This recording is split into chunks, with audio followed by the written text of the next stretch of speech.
하나님 말씀은 마태복음 5장 6절입니다. 의에 줄이고 목마른 자는 복이 있나니 그들이 배부를 것임이요. 아멘.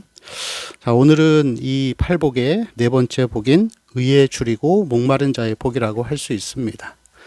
처음부터 제가 계속해서 말씀드린 것처럼 이 팔복은 특별히 5장은 그리스도인의 신분과 정체성이라는 주제를 가지고 있습니다.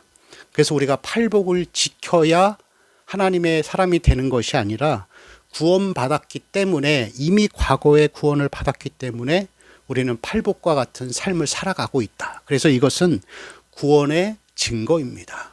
구원의 방식이 아니라 구원의 증거를 말하는 것이 5장 전체의 내용이라고 할 수가 있습니다. 그렇다면 우리가 오늘 보고 있는 이 네 번째 복, 의에 줄이고 목마른 것이란 어떤 의미일까요? 이것은 이 두 가지의 의미가 있는데, 하나는 거룩해지기를 소원하는 것입니다. 여러분, 우리가 이 땅을 살아가면서 이 구원받은 사람은 구원 이후에 거룩해지기를 소원하며 살아가는 것이죠. 이것은 이 성령의 열매를 맺는 것을 이야기합니다.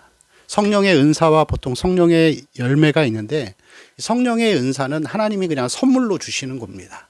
구원 받으면서 어떤 사람은 방언을 받기도 하고, 또 어떤 분은 병 고치는 은사를 받기도 하고, 아니면은 말씀의 은사를 받기도 합니다. 이것은 하나님이 그냥 선물로 단번에 주신 것인데, 성령의 열매는 그와 다릅니다. 성령의 열매는 인격적인 열매입니다. 인격을 만들어가는 것입니다.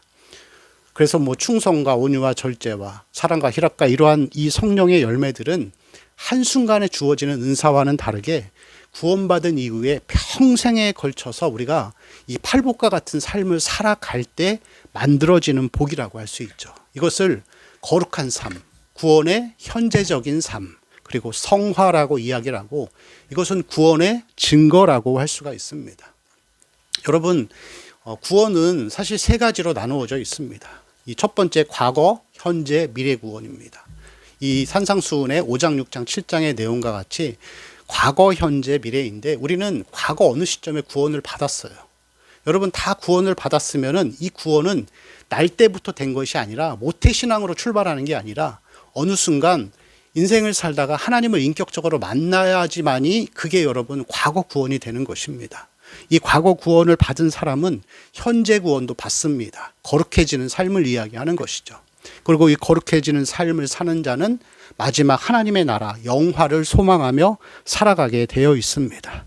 여러분, 그래서 이 구원은 과거, 현재, 미래로 나누어져 있지만, 이 나누어져 있는 것들은 그냥 신학자들이 설명을 편하게 하기 위해서 나눈 것이지, 이건 나눠질 수가 없어요.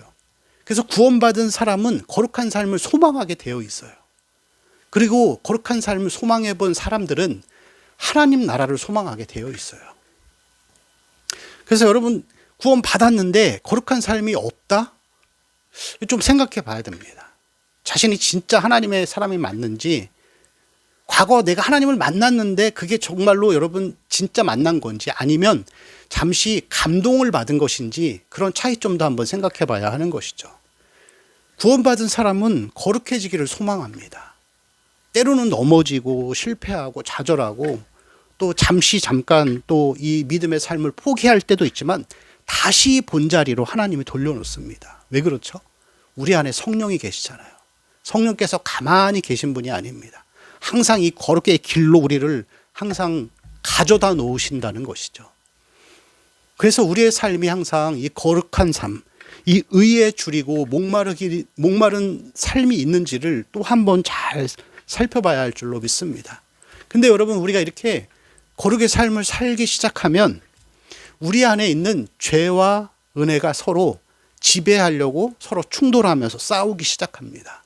나는 죄 짓고 싶지 않고 거룩해지고 싶은데 우리 안에 있는 죄가 은혜와 계속 싸우는 거예요.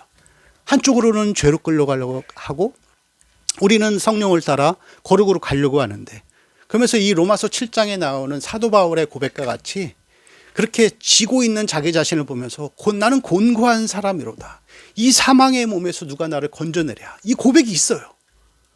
여러분, 하나님께서 구원받은 사람에게 왜 이 영적인 싸움을 하게 하시는지 저는 몰라요. 아무도 모릅니다. 신학자 누구도 이것을 설명할 수 없어요. 그렇지만 하나님이 정해놓으신 방식입니다. 그리고 우리는 그 삶을 살아야 합니다. 우리는 구원받았지만, 이미 구원받았지만 구원받아 가야 하는 것이죠. 그래서 여러분, 이 구원을 우리가 잃어가는 삶을 살아가는데 이 삶이 잘 안 되니까 이 실패를 계속 맛보다 보면은 이 사람이 뭘 소망하게 돼요?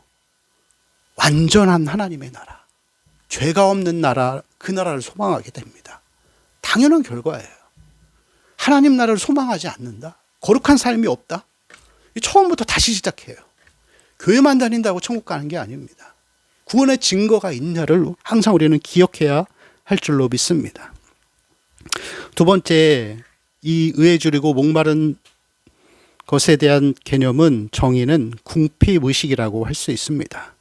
이 궁핍의식이라고 하는 것은 계속해서 앞을 향해 나아가는 삶을 이야기하는 것을 말하고 있습니다. 그래서 여러분, 시편 말씀을 우리 한번 같이 살펴봤으면 좋겠습니다. 시편 42편 1절과 2절을 보면은 이제 이러한 고백이 있죠. 하나님이여 사슴이 시냇물을 찾기에 갈급함 같이 내 영혼이 주를 찾기에 갈급하니이다. 내 영혼이 하나님 곧 살아계시는 하나님을 갈망하나니 내가 어느 때에 나아가서 하나님의 얼굴을 배울까. 그래서 여러분, 이것은 궁핍의식, 계속해서 하나님을 갈망하며 하나님을 뵙기 위해 나아가는 삶을 이야기하는 것입니다. 사도 바울도 그래서 고백하죠. 내가 표대를 향하여, 이 앞을 향하여 뒤의 것은 다 잊어버리고 완전을 향하여 나아간다라고 그렇게 고백하고 있습니다. 성경에 능통하고 인격적인 열매를 많이 맺었던 바울조차도 여전히 궁핍의식을 가지고 하나님을 향해, 완전을 향해 나아가는 삶을 살아가는 것을 볼 수 있습니다. 여러분, 그리스도인들은, 우리는 십자가로 구원받은 사람들이기 때문에 항상 갈급함이라는 게 있습니다. 말씀을 들어도 더 많이 듣고 싶고, 그런데 만약 우리가 말씀이 전에 들려지지 않고 말씀을 채워지지 않으면은, 우리는 이 궁핍함, 채워지지 않을 때 우리는 이것이 교회에서 더 이상 안 되면은, 사람들은, 기독교인들은 세상에 나가서 낙을 찾기 시작해요. 뭐 여행을 가거나 친구를 만나거나 뭐 등산을 가거나. 근데 여러분, 그런 걸로 잠시의 만족은 있지만 채워지지 않습니다. 그래서 우리가 항상 기억해야 할 것은, 성도들이 하나님의 말씀을 바르게 전하는 그런 목회자를 만나야 돼요. 말씀의 홍수 시대에 먹을 것이 없습니다. 여러분, 하나님의 말씀을 잘 먹을 수 있는 그런 영적인 축복을 받았으면 좋겠습니다.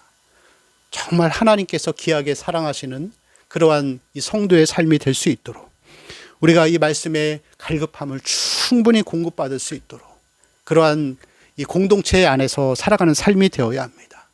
의에 줄이고 목마른 자, 그래서 항상 우리의 영적인 배부름이 넘쳐나는 그러한 삶, 항상 말씀을 들어도 더 듣고 싶고 더 앞을 향해 나아가는 이 궁핍의식을 통하여서 하나님의 그 나라에 이를 때까지 늘 말씀과 함께 앞을 향해 믿음의 경주의 삶을 살아가는 우리 성도들의 삶이 되시기를 축원합니다.